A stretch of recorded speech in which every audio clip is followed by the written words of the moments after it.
Right now, though, let's talk to our guest, a sports psychologist, Dan Abrams. Thanks for joining us, Dan. Hi, Julia. How are you? Hello, I'm very well indeed, although I have to say I'm a little bit angry about this. I would have thought rugby, of all games, is one where it's absolutely testosterone-laden, I imagine, even for the women players. And surely there's no place for, everyone must have prizes in rugby of all sports.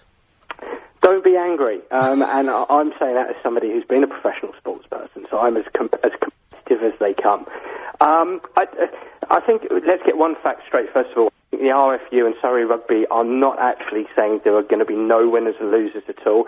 What they're saying is in some tournaments there is going to be winning and losing, and in other tournaments there's not going to be that outcome. And the reason being is because they're saying participation is on its way down in that age group.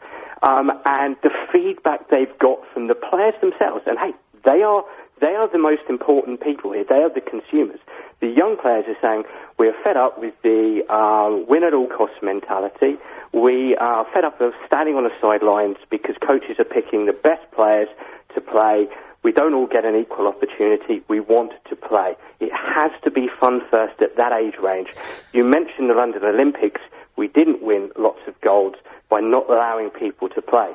Everybody should have an opportunity to play at that age range. But see, this is it. There is a middle ground in between no winners and losers and win at all costs. I don't think, certainly for children, we should have win at all costs. On the contrary, I want people winning with, good grace and humour and the like, and everyone shaking hands and not cheating and absolutely.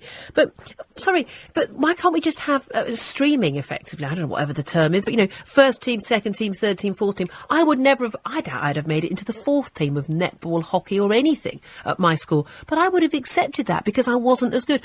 Why on earth should you have a kid who can barely play at all playing with kids who can play really well? Because that's no fun for the kid who can play pretty badly, and it's no fun for the kid who can play well, who has to hold back. Absolutely, and streaming is a wonderful idea, and that still goes on in school sport. And I think we must remember here, we've only got sketchy details about what the RFU are doing, and actually going to a search engine and finding out more details. As I said, it's not black and white here. They're still winning and losing. But what they are saying, and perhaps they are utilising the streaming system, is that for some games there's not going to be winning and losing because we want to develop skill. We still want those players, young players, to have fun.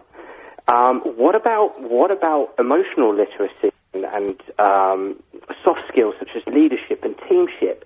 That's just as important as a 6 to 11-year-old as the ability to cope with adversity and winning and losing. I think there's a huge assumption here that young sports people should learn how to cope with winning and losing between the ages of 6 to 11. I'm sorry, that can happen throughout your teenage life and into your 20s. I'm unconvinced at the moment. The evidence suggests that what the RFU is doing is so bad. OK, Dan Abrams, strong argument there. He's a sports psychologist, former professional sportsman himself.